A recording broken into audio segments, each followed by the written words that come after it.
Monsieur le maire, chers collègues, bon, très heureux de participer à ce débat dans une séquence un peu particulière. Moi, c'est vrai qu'à l'inverse de M. Montillot, moi, je ne suis pas rassuré de la situation. Je suis plutôt inquiet de ce qui est en train de se passer et sur la question des finances locales. Et c'est vrai que ce débat d'orientation budgétaire arrive dans un moment de flou. Et je tiens à saluer le travail des services de la ville d'Orléans, un travail de funambule sur le coup, pour essayer de sortir un budget avec les éléments qu'ils ont en connaissance aujourd'hui. Après, il y a un parti pris dans ce débat d'orientation budgétaire, ça a été dit dans le document, c'est le choix d'écarter d'Illico 2 et donc de ne pas forcément appliquer une partie du PLF 26 qui est proposé aujourd'hui.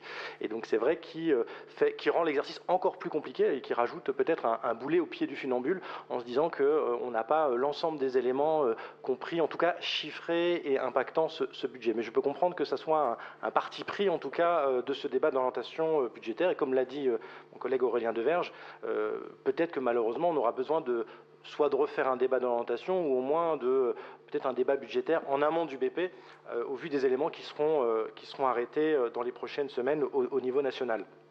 Et juste un petit mot sur le sujet national, parce que M.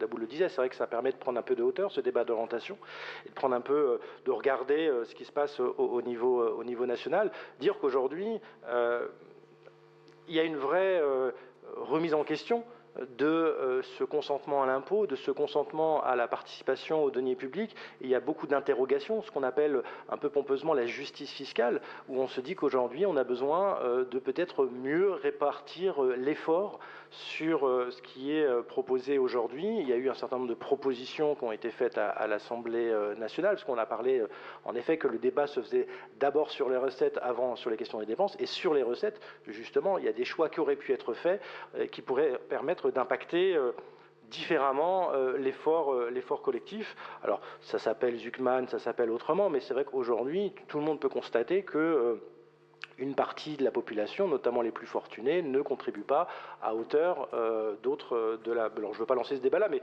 je pense que c'est assez partagé par tout le monde. Alors, les mécanismes, en effet, si on rentre dans le détail, on n'est pas tous d'accord, mais le constat est plutôt fait sur tous les rangs de l'Assemblée nationale qu'il y avait besoin de soit repenser l'ISF, soit retrouver une fiscalité plus équitable au niveau national, ce qui aurait pu permettre d'améliorer une part des recettes.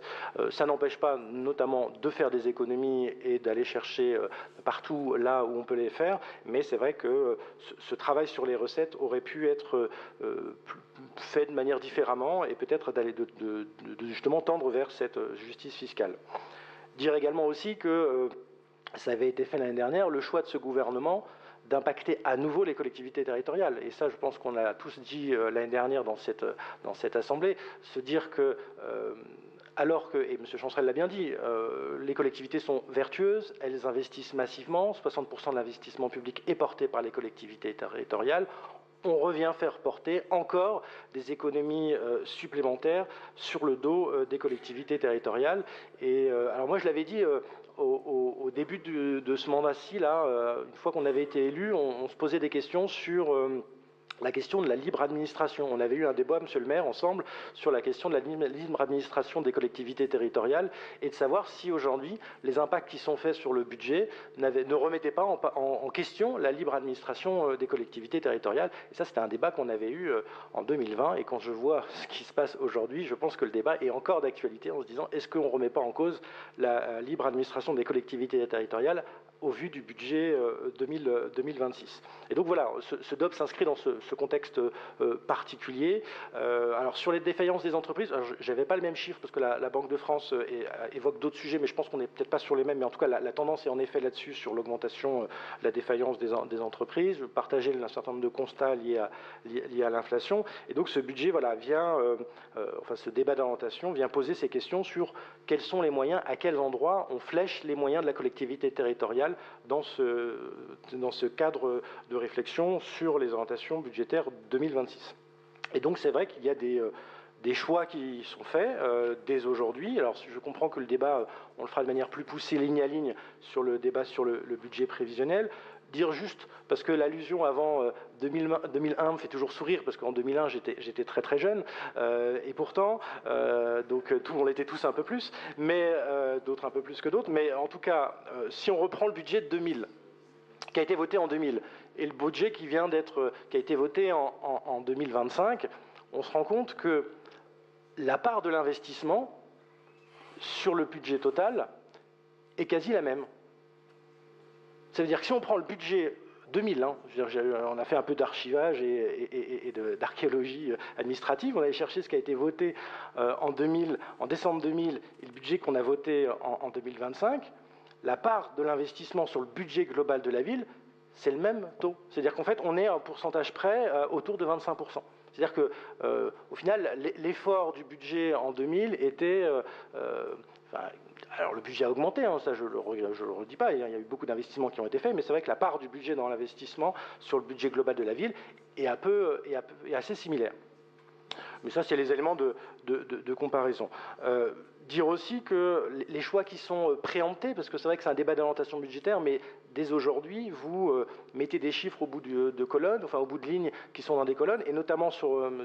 Deverge l'a dit tout à l'heure, sur la rénovation thermique des écoles, sur l'intervention sur les écoles. Alors même si en entendant M. Montillot, on a l'impression qu'il n'y a plus rien à faire et tout se passe sur le meilleur des mondes dans les écoles, moi je suis désolé, j'ai encore des retours de parents d'élèves qui s'inquiètent sur des cours trop minérales, sur des isolations qui sont à corriger, et ce qui avait été présenté dans cette enceinte montrait que le rythme pour travailler dans les cours d'école faisait qu'il fallait 20 ou 25 ans pour traiter l'ensemble des cours d'école. Donc voilà, on peut dire que tout se passe bien dans le meilleur des mondes.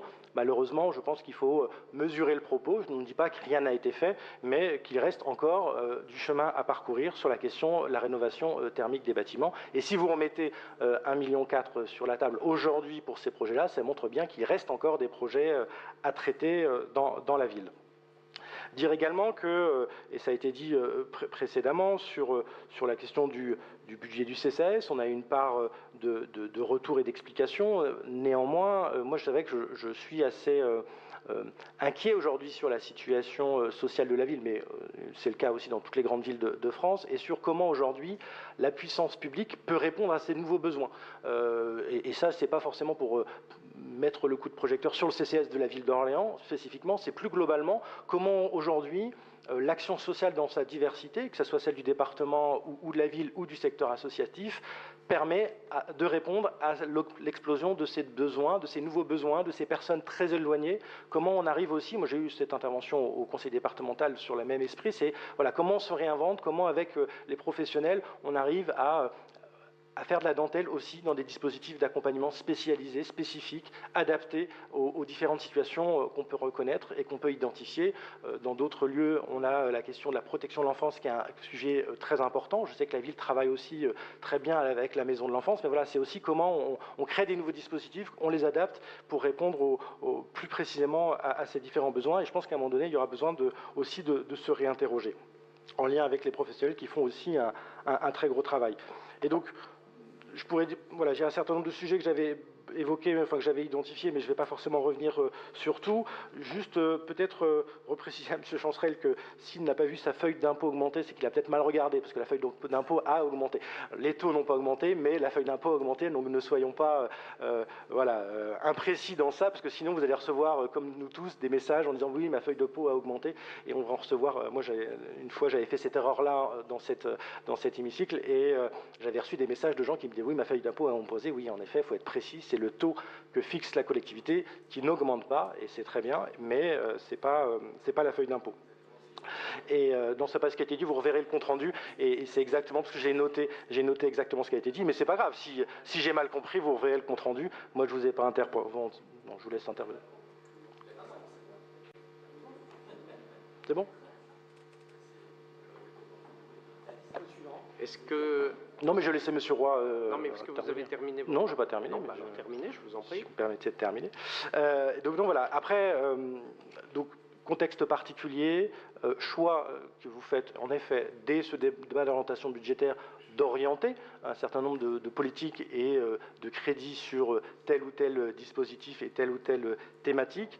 Dire aussi, et ça sera mon petit mot de conclusion, c'était que ce budget va nous amener jusqu'au mois de mars, et qu'au mois de mars, il y aura des échéances, et qu'en effet, dans le débat public, un certain nombre de sujets vont être évoqués, et je ne veux pas les ouvrir ce soir, et qu'ils pourront être tranchés aussi à ce moment-là, et qu'un certain nombre de sujets qu'on va pouvoir lever lors du budget prévisionnel qui sera, j'espère, voté en décembre ou après, hein, selon le calendrier budgétaire qu'on a déjà identifié, et en lien avec ce que j'ai évoqué au niveau national. Voilà, le choix aussi se posera devant les électeurs et les électrices, devant les Orléanais sur les choix, les orientations qui sont prises. Mais ce n'est pas l'objet ce soir de rentrer dans ce débat.